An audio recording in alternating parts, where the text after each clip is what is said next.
Hey everyone, welcome to the Eat to Win show where sports nutrition meets peak performance. Get ready for expert insights, real stories, and tips to help you win with every meal. Let's dive in. Welcome to the Winner's Circle and the Eat to Win podcast show. I'm Tavis Piatoli, your host, and we're here to talk all about sports nutrition and how we help athletes win. Today, we're joined by dietitian Raphael Caruso. He's also an ISAC 1. He's also certified as an ISAC 1 and I can never pronounce that word. You might have to pronounce that for me. How do you say that?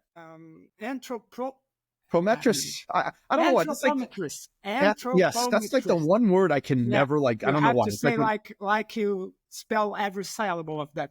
I can say anthropometrics, but for something, it's just like one of the things. Don't put me in a spelling bee because I'm going to be out. I'll lose to those 5th and 6th graders every time. He's also a sports nutritionist and a researcher based in Brazil. So he's got an extensive experience working with athletes in martial arts, fencing, soccer, and much more. He combines clinical practice with academic research to enhance athletic performance. So, Raphael, thank you for being here. I'm looking forward to diving in and learning more about your background and your insights, and we really appreciate the time to work with you today. Well, Tavis, thank you for having me here, and let's rock and roll and show what we're doing here in Brazil. Yeah, so we always start our podcast off kind of wanting to learn a little bit about our guests and kind of what, inspired them to choose a certain field. So what inspired you to pursue a career in sports nutrition, and what led you to kind of wanting to specialize working with athletes? Yeah, that's a great question, actually, because nutrition is not my first field of acting. I went to law school before, because all my family is a background of lawyer. So my dad, my mom, my sister, cousins. So I'm the black sheep of the family because I went to nutrition. But I'm always an athlete. I was a swimmer. I play a little soccer, but no good. And ultimately, I went to bodybuilding, from my early 20s to my early 30s, I went to bodybuilding. So I always love sports. I'm always into sports. And then nutrition always been part of my life, of eating healthy, improved performance. So I guess when I finished law school, I'm not very happy in the way my professional life is taking. So I thought, well, maybe I should do something I love. And I went to nutrition and go on since then. That's awesome. Yeah. I remember growing up, it's like my mom and dad, be a doctor, be a lawyer. So I thought that's what it was the best thing because they're very blue collar. My mom owned a hair salon. My dad worked in refineries. So they wanted me, and I was, the first and only person in my family to go to college. So they wanted the best. They so I thought I studied to be a pediatrician. My first year was pre-med, and it's not about me today, but it's like that the pre-med and partying at LSU was not a good combination. So I had to figure out what to do with my life. So I love hearing the fact that you were, law school and things like that. And then, you found what you loved. And that's what we're here to talk about today. Adolescent athlete nutrition. I know that's a big area of interest. You enjoy that. It's my favorite area. I absolutely think it's where we should be focusing a lot of our attention. You're involved in research with adolescent nutrition at UFRJ. Can you share some of the key findings or trends about their nutritional needs? Yeah. Right now, we're doing our research in body composition of adolescent athletes. And we always talk about what they eat, how that influences their composition. So the main finding is they are very poor nutrition. They don't know at all about sports nutrition, performance nutrition, because some of them that come from a background where the families has no financial conditions, so they eat a lot of ultra processed foods or snacks like cookies or sodas, and then that's one of many findings. Because the special part of this, I think, it's the fact that even the kids with a more how can I say, when the families are more connected and way up to nutrition, better, they do the same thing. Yep. Yeah. That's like in the States. We see kids who come from parents that have more money, better jobs, better ability to afford higher quality foods. Now, that doesn't mean they still don't eat, I think, in the United States and Brazil, it's probably, in many countries, it's probably same. people with low socioeconomic status don't have a lot of money. They live on fast food. They live on processed food, high sugar food. Yeah. Whereas, and a curious fact also is that some of the fathers and the parents are like sports junkies. So, I run, I lift weight, I go to the gym every single day, I drink my protein shake, but the kids don't follow the same. They are not in the same page. Yeah, that's definitely parenting that requires that education. So I guess from your perspective, as a dietitian working as a sports nutritionist, how do you address those unique challenges with those adolescent athletes that face those struggles? How do you help them balance nutrition with their training and development? Great question, by the way. I try to be like a close friend for them. I don't try to be like a doctor's head. You have to eat this or that because you're going to be good to your health. I always try a different approach, like, soccer matters, like, who player do you like most? Messi?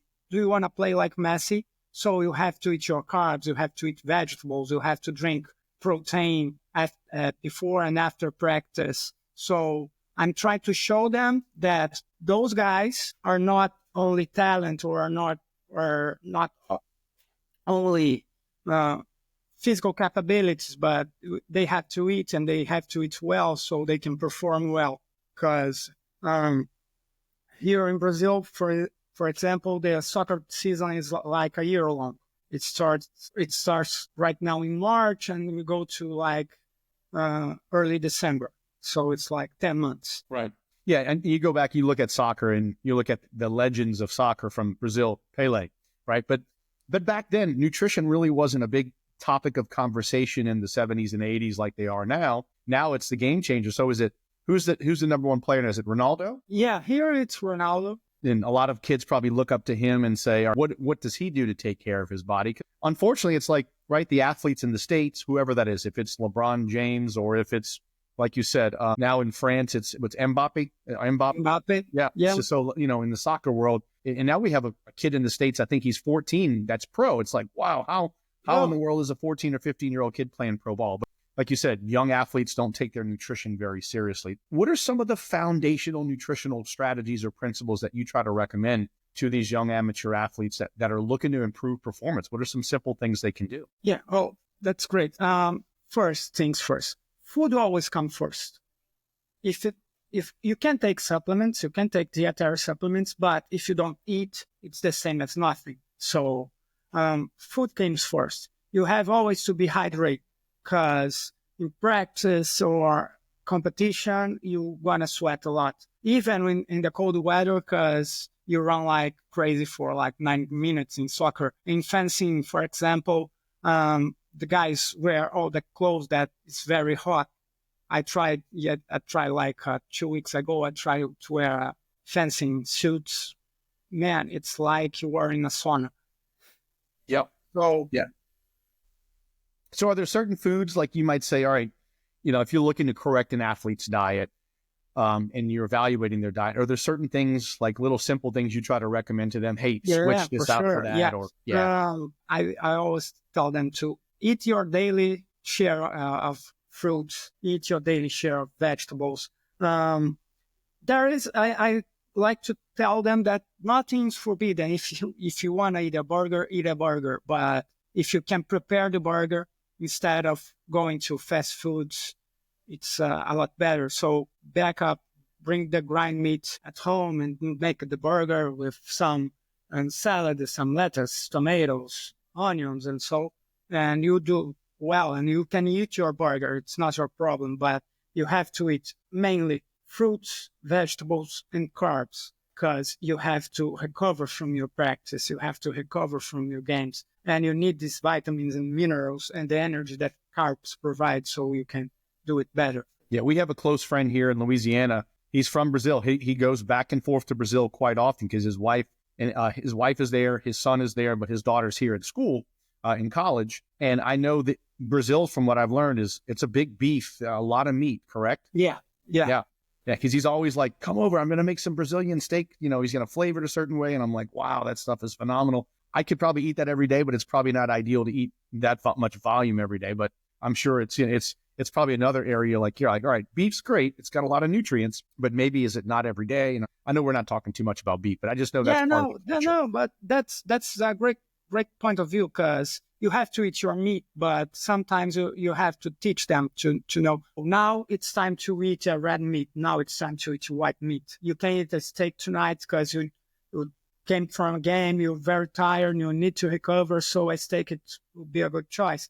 But sometimes you have to go to practice, and if you eat a big steak, you go like heavy and you can feel bad during the practice. So I try to teach them also about which kind of protein, which kind of carb, in which moment they apply better. So, because, for instance, if you eat like a sandwich, a big sandwich, you don't have to be meat, but if you eat a big sandwich and go right to practice, certainly something that's going to go up because you don't have time to process all that food.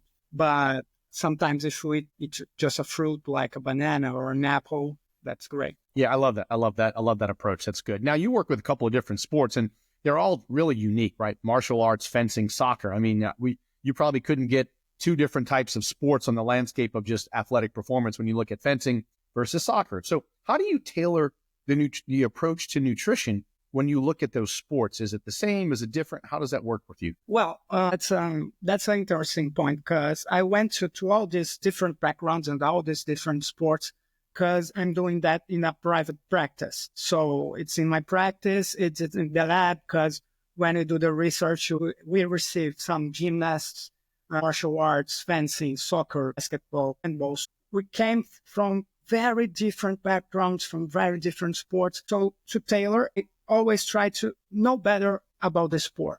Because, for instance, here, like I said, we're all about soccer. So I know what soccer players do. I know nutrition for soccer players. Maybe if I'm not in sports nutrition, I will understand a little bit of soccer and nutrition for soccer players. But like you said, fencing, whoa, it's like a whole different world. So I try to understand a little bit of the sports, what the main needs, what the main movements, or what the main necessities, like if you can put that way, for each sport, and maybe find a common ground. Like, in fencing, like if you are very hot, so you can use sports drinks just like in soccer. So between matches, you can drink a little Gatorade or another sports drink, and it will be fine. And so we try to find a common ground, but mainly it's understanding the sport to know what is better, because even inside the same sport, which works for one athlete can not work for another. Yeah, and just out of curiosity, I don't know much about fencing, obviously, in regards to the time of that match, right? We know soccer, 2 45-minute halves, they're running nonstop. There's no break unless someone gets hurt, there's a little stoppage time. What's the length of a fencing match? Like, it could go how long could it go? It's like a match has several mini matches. Right. It's like rounds in boxing. So it's like 4 minutes match and 1 minute to rest. Gotcha. Okay. Yeah. I know it might not look as intense. But like you do like you do like a match, and sometimes you have 10 minutes, but sometimes you have an hour to recover. But this match, if a very hard one, you can spend a lot of energy. So.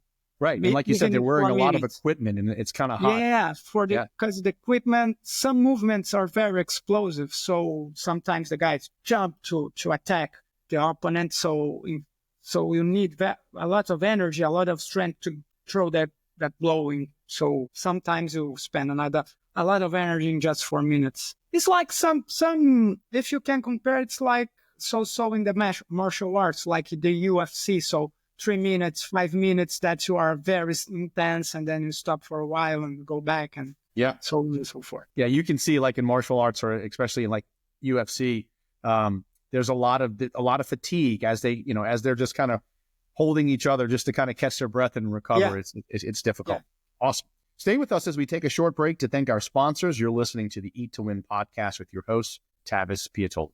Liquid Fuel is a new sports and hydration product formulated by a sports dietitian to give athletes the edge to train and compete longer. It contains the low glycemic carbohydrate platinose designed to keep blood sugar levels more stable to provide energy for 3 to 4 hours without the blood sugar crash seen in other leading sports drinks. Its unique 4-part electrolyte formula includes 50% of your daily magnesium need to optimize muscle function. Liquid Fuel is naturally sweetened, along with no artificial ingredients or colors. Currently being used by high school, collegiate, and professional teams, Liquid Fuel allows you to live life with the confidence knowing you're properly fueling your body.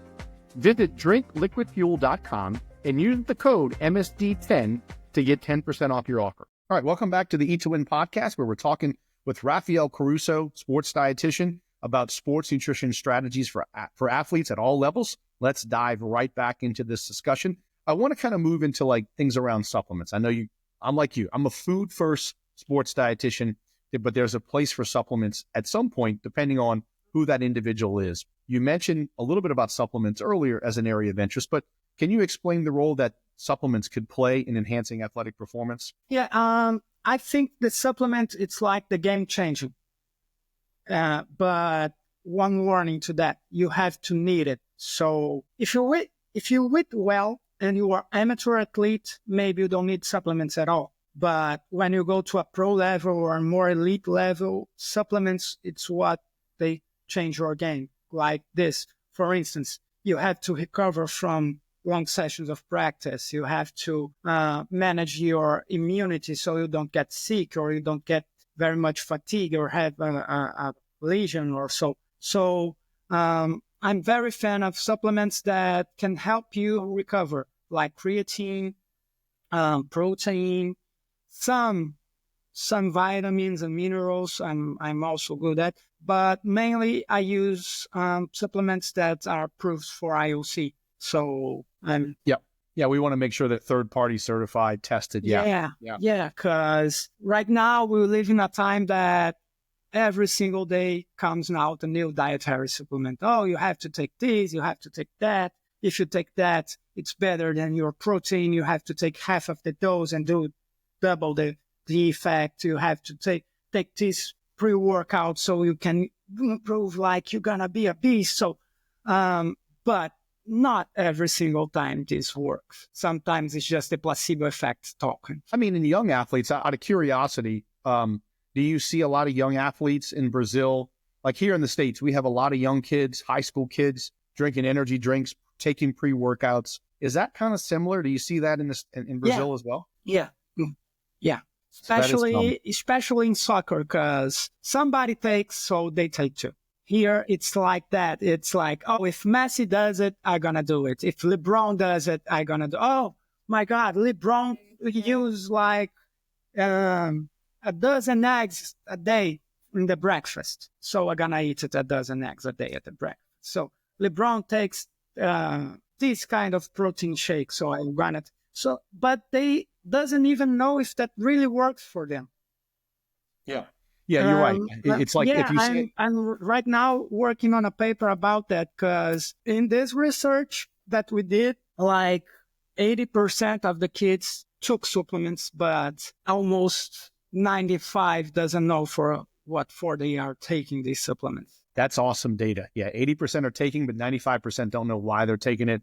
And like you said, if they see Messi drinking anything, it's like, oh, that must be why he's performing so well. Well, you know, LeBron's drinking or taking that supplement or mentioned something, because we know those athletes are paid. Like my daughter the other day, she plays volleyball, and she's like, she saw somebody drinking a soda, and she instantly, she's like, I know that person's not drinking that. They're getting paid a lot of money for that. And I'm like, exactly, because they're probably not drinking that soda on a regular basis because of the amount of money they're making. But anyway, let's talk about regional, cultural nutrition perspectives, right? Because every country's got different food intakes or food likes and things.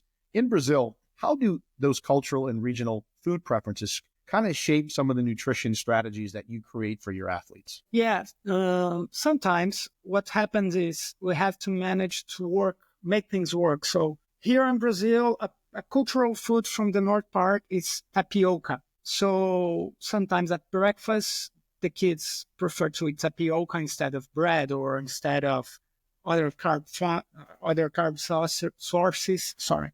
And that's like this, or the kind of fruit, because like US, Brazil is a huge country. So sometimes in the south side of Brazil, like It's a more, how can I put it? It's not so hot like here in Southwest, and I'm here in Southeast.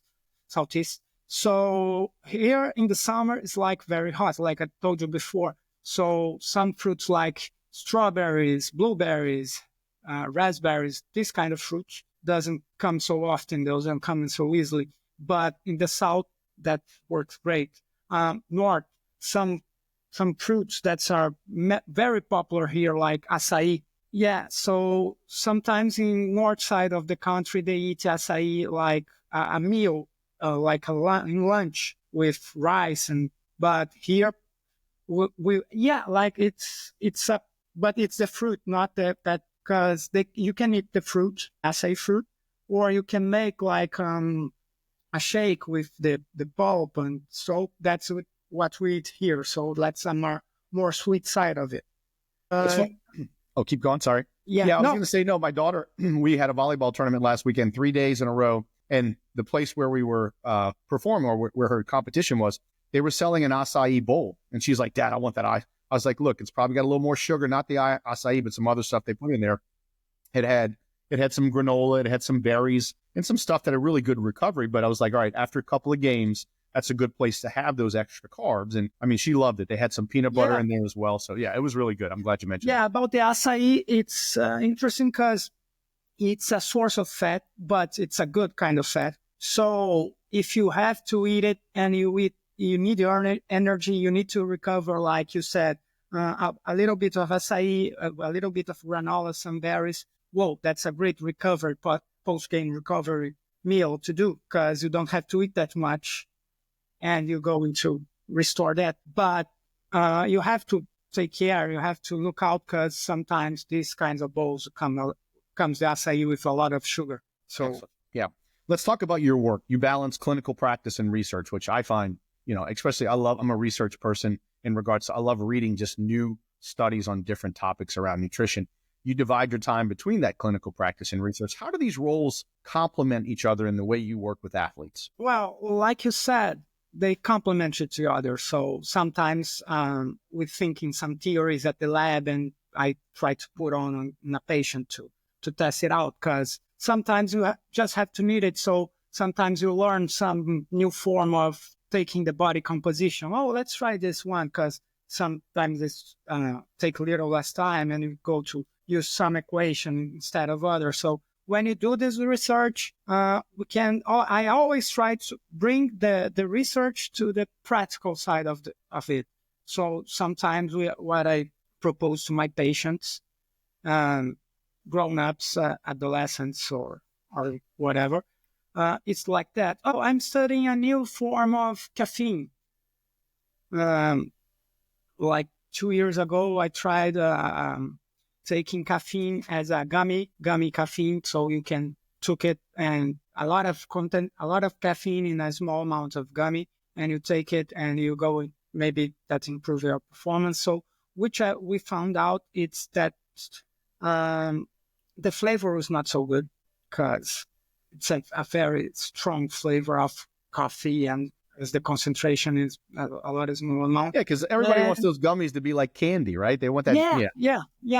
Yeah, we've tried to figure out putting omegas in gummies, and you can't get enough without it. Now what's popular here in Brazil is creatine gummies. But how many grams? I mean, can you even get a gram of creatine in a gummy? That's the thing. Like, you probably have to take 5, 10 Probably gummies. not. Yeah, you have to take like 5 or 6 of those. Yeah. Daily, now, post-workout, the sugar can be beneficial, but it's like, you can see some kids mid-soccer game. Let's get some creatine gummies, which would be ideal, to restore some of that phosphocreatine. Are there any trends, let's say, in sports nutrition and research that excite you the most? Any areas that you just really love to learn about? I love this part of body composition, and trying to, right now, my master's project is about like developing a food frequency questionnaire for adolescent athletes, especially for athletes, because I think in that way we can map exactly how an adolescent athlete works. So, because it's not a kid, it's not a regular kid. Like you said, your daughter, she plays volleyball. She's not a regular kid that plays sports for fun. She competes it. So maybe her nutrition is a little bit different than the other girls.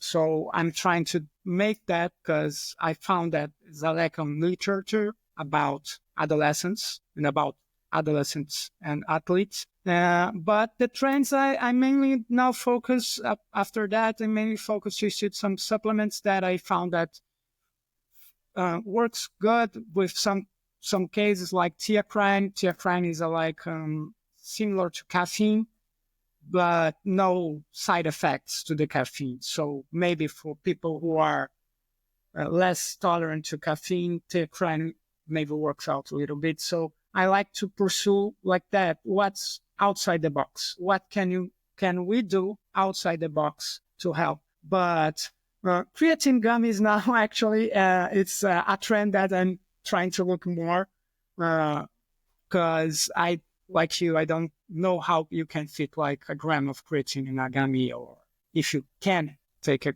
gram of creatine in a gummy. So I'm always looking after these trends, actually, like the pre-workouts.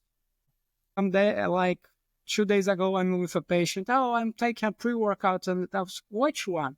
So they send me, and I look out the nutritional facts. So mainly to caffeine and creatine. Okay. That's cool. It's a very expensive creatine. Yeah. And like you said, some people with the money, not money, it's like they're probably not going to try to invest too much in that stuff, and it makes it a little bit more difficult. Now, as we kind of look at just those young athletes or aspiring sports nutritionists, is there one piece of advice that you would share about that to them about nutrition and performance, like one key factor that you think is going to be a game changer? Yeah. Always look after recovery.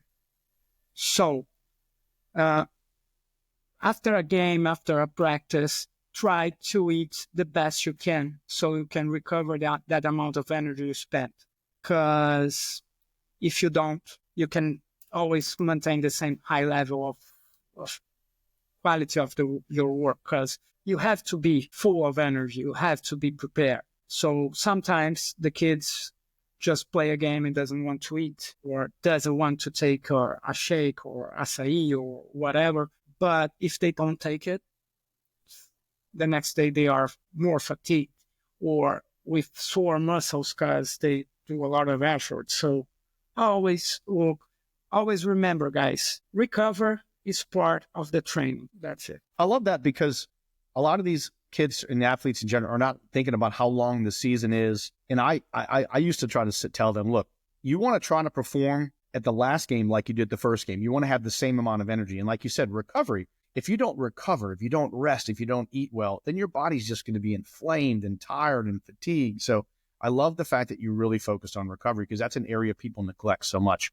Coaches, we know coaches can be a big part of the problem when it comes to telling kids to do things, because kids look up to coaches and whatever those coaches, and I look at my daughter and she's like, coach said this and this. And I'm like, all right, I might agree with some of those things, but other things like, I don't agree with that. And it's hard to kind of tell a young athlete, coach is wrong. But how can athletes and coaches work together to kind of prioritize nutrition to achieve better results on and off the field? Yeah, I think that's not only athletes, coaches, and Parents, nutritionists. It's like a synergic team, a synergic multidisciplinary team, because you need coaches, you need assistant coaches, you need physiotherapists, you need nutritionists, you need physiologists, because these guys should be open to what we said, because maybe some of these coaches just talking about what they heard from a colleague or a peer, and then, oh, I give some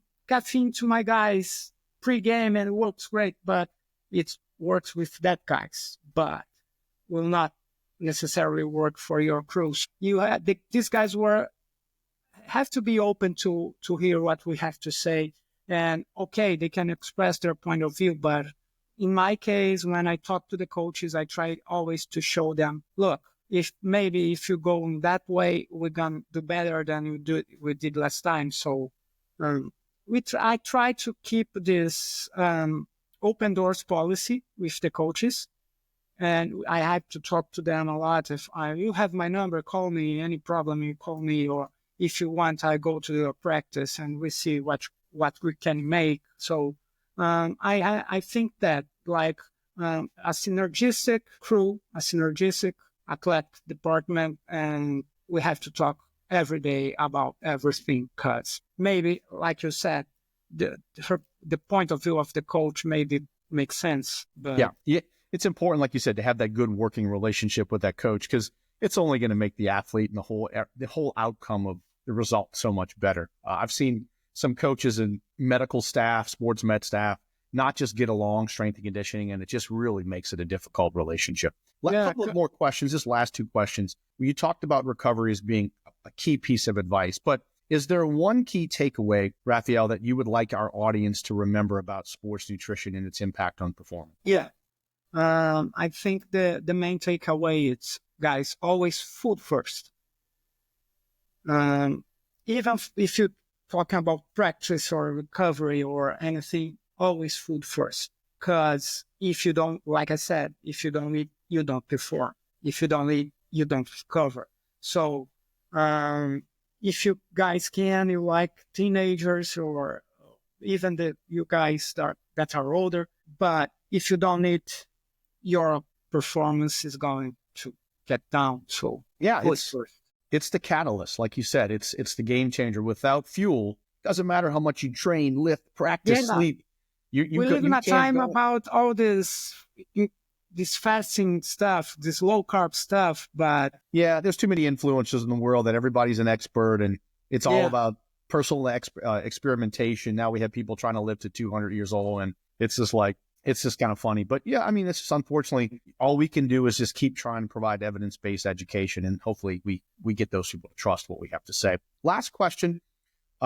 Where can our listeners connect with you, learn more about your work, research, etc.? Well, you guys can always contact me in my phone. Now I can leave you here. It's 55, the Brazil code, 21969.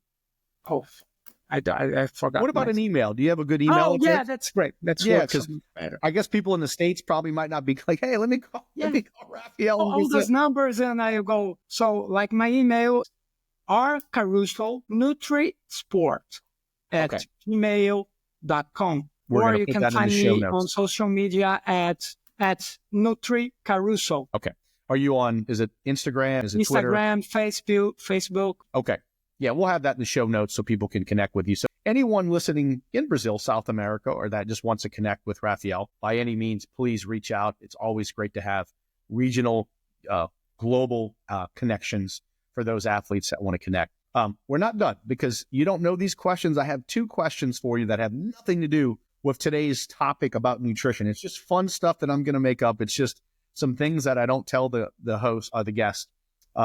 One is related to music, because I'm a music junkie. People that have seen our podcast know that this is the first question I ask all of the guests, because I used to play and sing in a band. So if you could be the lead singer of any musical group, who would that be, whether it's today or in the past? Well, that's a good one, but I'll say Axl Rose, because I'm a Guns N' Roses fan. Guns N' Roses. Nice. Yeah, because I'm a fan of Guns N' Roses since I was a little kid, because the first time I listened, I guess it was Appetite for Destruction. So I went, it blew my mind. So I want to do this like slash riffs and so, but I'll say Guns N' Roses, Axl Rose. Cool story. My first rock concert, my first concert when I was a teenager was Vanilla Ice, believe it or not. Yeah. But then my second concert I made up for that was Faith No More, Guns N' Roses, and Metallica, 1992 here in the Superdome in Louisiana. It's the only time I've ever seen Guns N' Roses, and it was absolutely phenomenal. Yeah. I know South America, you guys are just probably the most passionate people at concerts. I've seen just videos of Lollapalooza. One of my favorite bands is Pearl Jam. I've seen them perform there, and it's like the fans are just, it's just, and if you want to get an idea of how passionate people are in South America, watch the Coldplay video of Fix You and just look at the impact it has on fans. So I was at that concert. You were at that concert. Wow. And was that in Rio? Yeah. Oh, Rio and São Paulo, but I guess this video is in São Paulo. So I was at the Rio concert. I don't know if they added to the boat shows, the boat concerts, but I was at the Rio concert. Last question has to do with your country. I've never been to South America. So let's say anyone going to South America, what should be an ultimate bucket list? Like they have to go to this. It's just amazing. It's beautiful. Is it Brazil? Is it Argentina? Where would you say that it's a must visit? Well, I'm a real crazy about beaches. So the Rio de Janeiro beaches are amazing, but we have a small part of most on the countryside, like it's a shore thing, a little city called Arraial do Cabo. It's like the Caribbean Sea. The water is just so blue, and that sun every like 8 of 10 or 10 months per year, it's sun every day. So beautiful. It's and you great. guys, we have Mardi Gras in New Orleans. It's coming up. You guys have a crazy carnival Mardi Gras as well. Yeah. And it's like what, 2 weeks or something, or it's all nonstop? It's like sometimes if you do calendar stuff, it's a week. But we have been pre-carnival events since like January 2nd. Awesome. Wow. It's like 2 months or so. Awesome. Well, Raphael, thank you so much for the time today, being here. And I know, with the time difference, you're really taking the time to be and provide your expertise. We really appreciate your time. Thank you so much. No problem. I appreciate it. And anytime you need, just ask me and I'll come back with some different stuff. Awesome. Well, that's it for today's episode of the Winner's Circle and the Eat to Win podcast show. A big thank you to Raphael Caruso for sharing his expertise on sports nutrition, adolescent athlete research, and performance supplementation. If you enjoyed today's episode, please like, subscribe, and share with your community. Until next time, keep winning. See you guys. Bye-bye. Thanks for joining us on the Eat to Win show. Remember, every meal is a step toward victory. Until next time, stay strong and keep winning.